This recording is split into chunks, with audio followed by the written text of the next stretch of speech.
And I am delighted to be here with Labour International at this Hustings. It's great to know that there is this level of organisation of committed Labour Party members around the world. And in terms of what that gives us as a party, it's immeasurable. I am really proud to be here as a Labour Black Socialist candidate. I'm a part of a team of 4, including 1 disability candidate. I joined the Labour Party only 4 years ago, so I came inspired by the leadership of Jeremy Corbyn, and I regard myself and actually all of us as part of that legacy that we're here. I'm here very much to continue to push forward the great strides we made in terms of democratising the party. And in fact, member-led democracy is a key part of the campaign that I'm running at the moment, as is equality and accessibility and transparency. In the 4 years I came to be active, I came out of a nearly 40-year practice as a community artist, working with some of the most vulnerable communities across the country. So I joined the party to continue that activism. I am currently the Arts and Culture Officer of Manchester Central CLP. I'm the Secretary of the Manchester Labour Women's Forum, which covers the 5 Manchester CLPs. And I'm also currently a councillor candidate for Hume, and I would have been running in the elections, in the suspended elections in May. So with that as my background, I'm going to actually go straight into addressing your questions, but I think they need the time allocated. So I absolutely support open selections.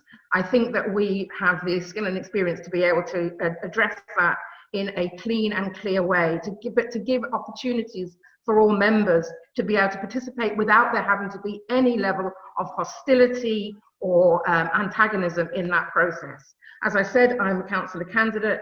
In order to do that, the branch actually had to deselect the sitting councillor. And it's unfortunate that there has to be a process in the way it should be open, that all candidates that members wish to see standing for positions are able to do so without there having to be any type of negative campaigning around that process. In terms of British citizens living abroad, I would actually say, and I'm coming to Labour International, so I'm going to hold my hands up. I should have investigated that. I didn't know that you lost your vote after 15 years.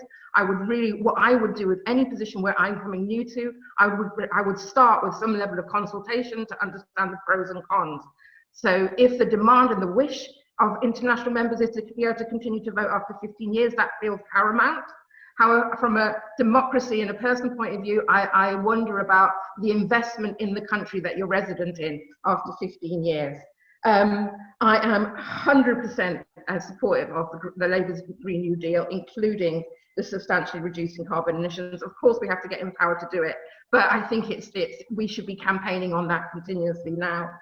In terms of how do we support BAME members to continue, it isn't just BAME members leaving the party. So my solution is the same for all of us, which is to get us engaged as Labour Party members in our communities, as activists, are working alongside ordinary people and to encourage greater membership. So to say this party is relevant. And of course we have to deal with the issues internally. You wind up, please. I will do, in terms of racism in the party, but we need to have more people in there alongside us. We have to understand the expertise exists within those people who are receiving racism, and we need those more members, so we need to encourage them by working in communities alongside them. Thank you.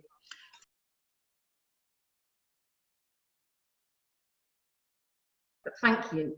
I want to speak about bullying and hostility in the party because I'm going to talk from a personal point of view. I received bullying and harassment from the moment I entered the party, and I was shocked, but mostly I was shocked because we had no system to deal with it. And I think when people are looking at whether we have an internal or external system, I think we need both. I think we need a very immediate internal process. But even before that, I think we need to have a non-punitive system, a system that's education-based, so that when we are addressing issues around hostility and aggressive behavior, is that we actually look at ideology. We look at it from an ideological point of view first. You know, as socialists, as people who are there to support and defend the most vulnerable through to all strands of society. How does this action support our principles of socialism? But unfortunately, we never talk about ideology. We don't actually talk about the basic principles that should form all the ways of behavior and all the policies that we put in place. So that for me would be that we go immediately, it's like we fight fire with fire, we immediately go to a very punitive system, and we don't have some of the basics in place. We don't, if you put in, and unfortunately I've received so much abuse, I know our systems quite well. So if you put in a complaint, you don't know who's addressing it. You don't get a named person, you just get a person within the LGU. You don't have any support about, if you're claiming really quite awful behavior being treated towards you, we have no system that puts somebody in place to support you through that process, whether it's found to be the case or not. You know, we don't implement things like the Chakrabarti report that says, take a complaint of racism until it is investigated and found to be otherwise. We don't implement those sorts of things. So I think we need to look at a much more ideologically developed focus of, and also that we need to address that all change is possible in all people. And that to me is another ideological foundation. So that, you know, we need to address it through ongoing political education at every level, but particularly at grassroots level, particularly at branch level through CLP, so that people can actually be supported, not just in terms of the receipt of that behavior, but to support other members who they see receiving that behavior. In terms of the overseeing of the process in terms of policy, for me, it starts with what I always thought was the truth, which is that conference is sovereign. And then we look at structures where anything that supports that is about the servant leader, that we're there to serve the membership who created and demanded policy at conference, and we put in place processes, forums that will do that, and we'll have to keep reporting back, so that it isn't up to just one level to say, we want this policy to happen, why isn't it happening? But actually there is an ongoing and open communication strategy, so that all members can be going, well, we voted for this policy at conference, when is it being implemented, and what's the time frame, and how can we have that addressed? Thank you.